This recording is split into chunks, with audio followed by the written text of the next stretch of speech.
Nagkaroon ng malakas na ingay sa social media ang isyu ng aligasyong pagbabayad ni Lizas Mans kay Enrile para siraan ang mga vloggers na naglalantad ng katiwalian sa Administrasyong Marcos. Ang pahayag ni Enrile na tila binayaran daw ng China si Madam Harlika upang siraan ang administrasyon. Agad naman itong tinutulan ng nasabing vloggers. Hindi nagtagal, naglabas ng kanilang opinyon ang mga netizens na masigla sa kanilang pagsuporta kay Madam Maharlika habang kinukumpirma ito sa umano'y pakikialam ng China sa lokal na usaping politika. Sa pangyayaring ito, lumilitaw ang mga pagkakaiba at hidwaan sa social media hinggil sa pagiging bahagi umano ng dayuhan sa lokal na usapin. Sumaklab ang mga argumento at labanang ito sa online na espasyo na nagpapakita kung paano ang social media ay nagiging plataforma ng masalimuot na mga isyu at usapin sa kasalukuyang panahon. Dahil isang retong katunayan na dapat nating pagkatutukan, ngunit bagong lahat siguraduhin mag-subscribe at i-hit ang notification bell para sa patuloy na pagtutok sa mga sulyap ng bagong balita sa tunay na boses ng masa.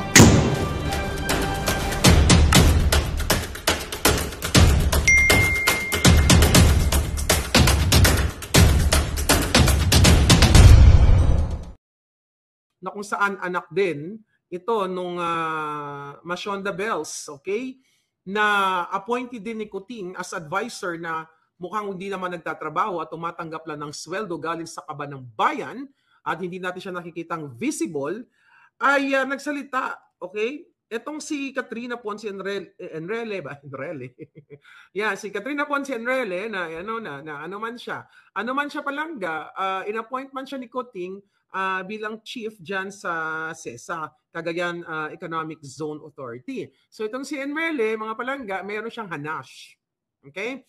Meron siyang hanash. Yung nagsasabi yan tungkol sa kaso ko, wait lang, okay? After this, isa-isay natin sila. Malakas ang kalaban, pero isa-isa lang.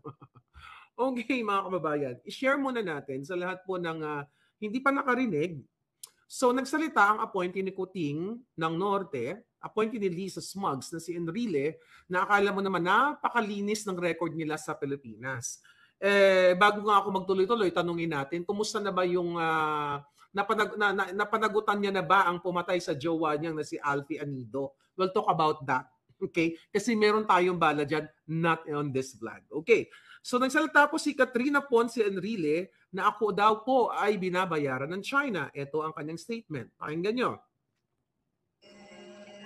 I just found out also that Martin Andanar is not based here.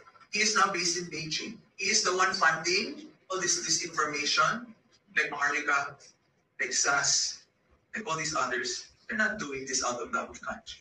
They're doing this because they're getting paid. You want to continue to listen to their rants? Go ahead. But I'm just telling you, they're being paid from China.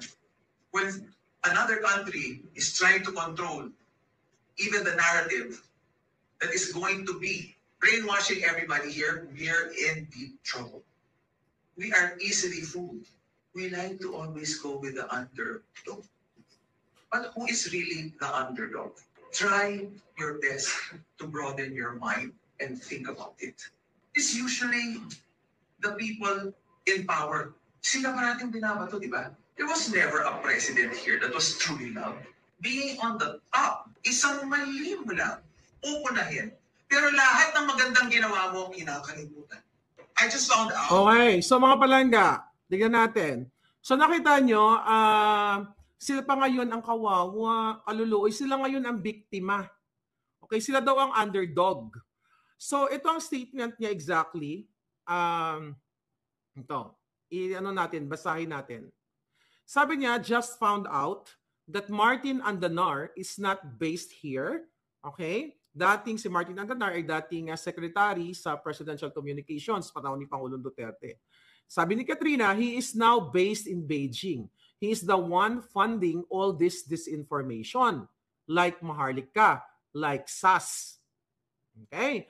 So, sa madaling sabi, ang kanyang statement, si Martin Andanar ay binabayaran si Maharlika at si SAS sa pagpapakalat daw ng disinformation. Okay? Actually, I message Secretary Andanar. Actually, hindi kami nagme-message yan ng every single day. Pero may message ko siya, ginoke ko. Sabi ko, Sec, baka gusto mong filean ng 1 billion defamation case si Katrina. Sabi ko gano'n, para maging billionaire ka. Sabi niya, ha. Tapos sabi ko, pa-filean ko rin siya ng $1 billion case para maging dollar billionaire ako. So that was a joke. Okay? Yun ang joke ko. Tuloy natin. Sabi ni Katrina, okay, na pinabayaan, hindi makatanggap ng hustisya ang kanyang jowa na si Alfie Anido na ang pinagbibintangang tumigi sa kanyang jowa ay walang iba kundi ang kapatid niyang si Jack Enrile. Again, let's talk about that ng isang session. Pinapaalala ko lang dun sa mga kaidaran ni Katrina kasi I was young during that time na nangyaring tinigi ang kanyang jowa. Ikaw, Katrina, bago mo ingalngal ang kipay mo, siguraduhin mo lang na sabi nga ni Sec Andanar ay mema ka lang, may masabi ka lang. Patunayan mo dahil nasa inyo ang resources, may pera kayo, sa inyo ang kapangyarihan na si Andanar, si Mahardika, si SAS ay binabayaran ng China. Magpakita ka ng isang ebidensya na ako ay binayaran ng China. Ikaw ay isang ahas din na utusan ni Lisa Smugs. Siyempre, si Lisa ang nag-appoint sa iyo, si Lisa Smuggler. Di ba? Ito po ay na ipapakita ko sa inyong, sa buong mundo, na effective tayo. This is very effective journey ng inyong palanggang Maharlika. Tuloy natin ang sinabi ni Katrina. All this, like Maharlika, like SAS, all these others, they are not doing this out of love of country. Oh, really? Kayo, ano ginagawa nyo? Yung pangungulimbat sa kaban ng bayan, yung inyong pagpapahirap sa kaban ng bayan, kayo kasabot si Lisa Smugs, love of country ba yan? Yung pagnanakaw ng amo mo na si Lisa Araneta Smugs, pakikipagsabuatan sa Okada dahil si Lisa hindi maka-file ng case against me at kay Attorney Glenn Chong laban sa kanyang signed affidavit na nakikipagsabuatan si Lisa sa Smartmatic noong March 2022 at si Lisa ay inaakusahan ko na nakikialam at nakikipagsabuatan diyan sa issue ng Okada, hindi niya ako ma-filean ng case kaya gumagamit siya ng kanyang mga ulol na mga asong julol o mga ahas kasi hindi niya kaya dahil isasalpak ko sa kipay ni Lisa Smugs ang ebidensya na nandoon siya sa Okada. Di ba? You broaden your mind. Sabi nga nito ni Katrina. Eto, Katrina, ano pa sabi mo? We are not doing, statement na lang, they are not doing this out of love of country. They are doing this because they are being paid. Tangina, China, nasa na yung pera? Bayaran ko na lahat ng utang ko. China, baka naman.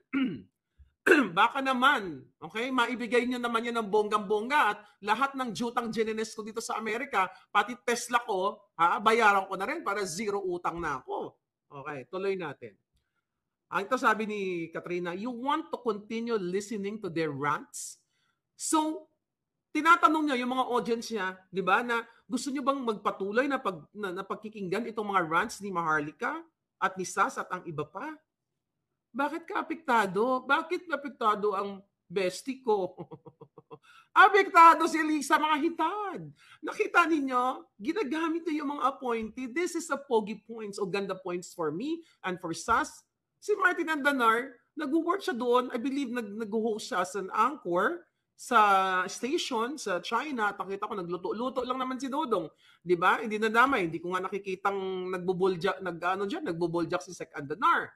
So, ibig sabihin, this is a badge. Pasok ko, ba't nakapasok si Lacson? Si Paulo po, yan, sinabi ko na sa inyo. Ayan. Okay?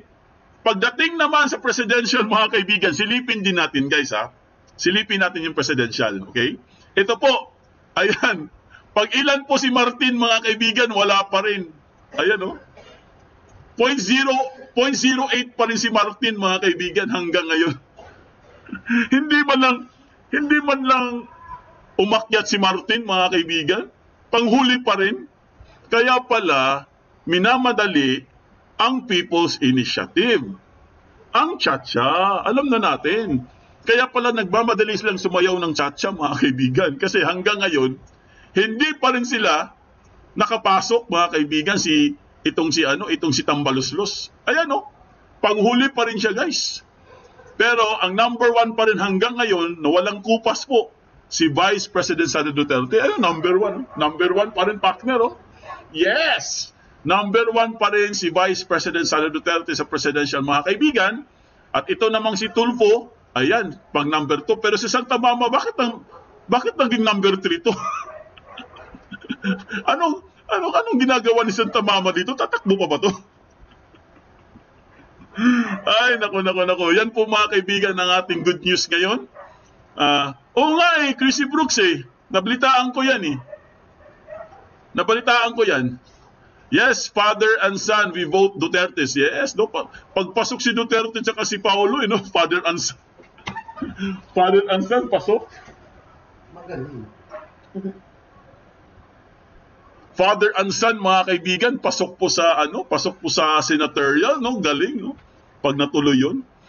Sabi naman ni mas okay yan, Sir Foodie, mag-senator si Pulong, mag-congressman si PRRD at 2028 si Inday ang president. Pwede rin mangyari yan, guys. Sabi ni Salome Baksal, Sir Foodie, Coco Martin hanggang Quiapo lang siya. Hanggang Quiapo lang. Hawak niya ang Quiapo. Ayan po, mga kaibigan, ang good news, no? Ito lang, mga kaibigan, no? Teka lang, asan na ba yun? Balikan natin to, guys. Asan ba yun? Ayan, balikan natin yan. Ang ko lang dito, mga kaibigan, hanggang ngayon po, hindi po nila sinasama si General Bantag, no? Wala po tayong nakikita, guys. Ewan ko lang kung ano pong mangyayari kay Bantag. Tatakbo ba talaga siyang senator or Congress? At saka si Kong Arnie Teves, guys, wala din, no? Hindi rin nila nilalagay, no? Kasi alam siguro nilang hindi na uuwi si Teves, Ewan ko lang kung nakauwi na ba si Teves o hindi, Pero, guys, since wala pa tayong nakikitang bantag dito, guys, na pangalan, antayin pa rin natin, mga kaibigan. Malay nyo, di ba? Hindi natin alam ano pong mangyayari sa mga susunod po na araw. Kasi, mga kaibigan, kung talagang matuloy po, guys, kung matuloy yung ultimatum natin ng 6 months, mga kaibigan, or 5 months, at if ever lang to, hula ko lang to, mga kaibigan, kunwari po, mapalitan talaga si Kuting, guys, ni VP Sara, no? Kunwari lang, palitan po.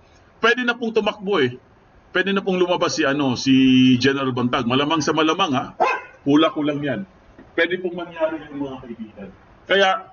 Kasi idol po natin si General Bantag, antay-antay pa rin tayo, mga kaibigan. Huwag po tayo mawalan ng pag-asa, no? Siyempre, ninanais pa rin natin na nasa mabuting kalagayan po si General Bantag. Alright, mga kaibigan, yan po ang ating good news.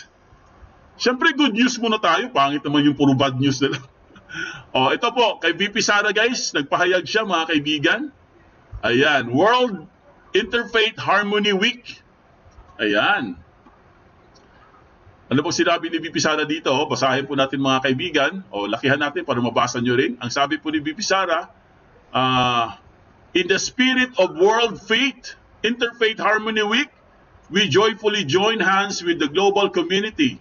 The Philippines, a tapestry of diverse cultures, traditions, and religions, stands as a shining example of unity amidst differences. Like colors on the artist's palette, we blend together, harmonizing our faith, goodness, and humility to build a sanctuary of peace. Ayan po, mga kaibigan. Today, hand in hand, we walk alongside our Christian, Muslim, and other spiritual siblings, acknowledging our interconnectedness on this profound journey towards unity and serenity.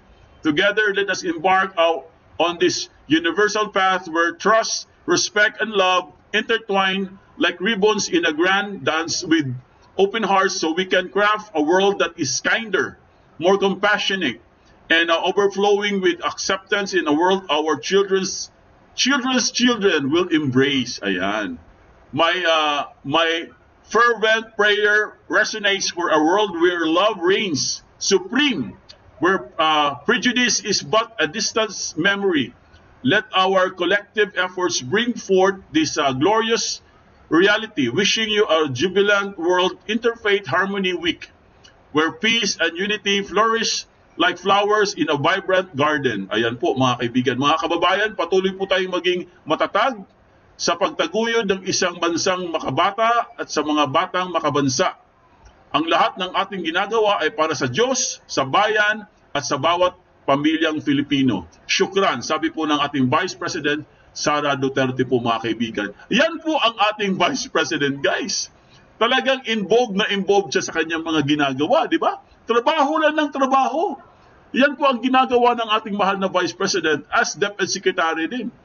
Wala po siyang ginawa, guys. Wala siyang inaaksayang panahon. Hindi siya katulad ni Tambaluslos.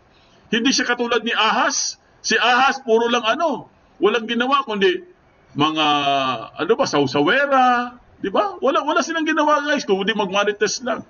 Pero si VP Sara po, nagtatrabaho po mga kaibigan. Ganyan po sila, guys, ang mga Duterte. Ayan, watching from Chiba, Japan, si Risa Angeles, hello, kumusta ka na dyan? Uy, 273 na, sabi po ni Susan Aviles.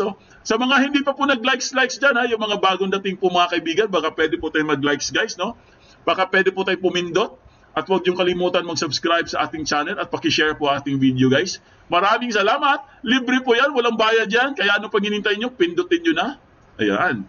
Oy, si Risa Angeles, Duterte lang ang malakas. Yes! Duterte lang po ang malakas, mga kaibigan. Ito po, silipin lang po natin, guys, ang napakagandang speech ng ating mahal na Vice President Sara Duterte. Silip lang tayo, guys, ha?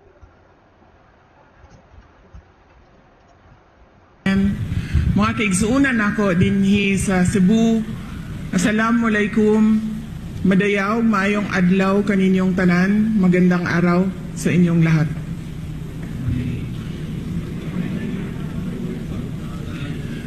Last year, on August 2023, we successfully brought back the in-person conduct of the Palarong Pambansa in Marikina. After 4 years, our best elementary and high school student athletes were given the opportunity to once again compete and shine. Today, we signed this memorandum of agreement to pave the way for the holding of the 64th edition of the Palarong Pambansa in the Queen City of the South. Yes. Kabaw baya mo no kanang as Secretary of the Department of Education, I always live by fairness. Kay daghan sa ako ang trabaho, and because I am a politician and a secretary at the same time, daghan kaayo ang muduol sa ako og mangayo og pabor. Pananglitan kanang dunay maestra, kaila sa mayor, kaila sa barangay captain, muduol sa ako ingon nga pwede ba ni nga kini ang ato ang i-hire. Moingon biya gyud kog dili ana. Kay moingon dayon ko sa rason ay uban malain kay tungod ang kultura nato sa Pilipinas, padrino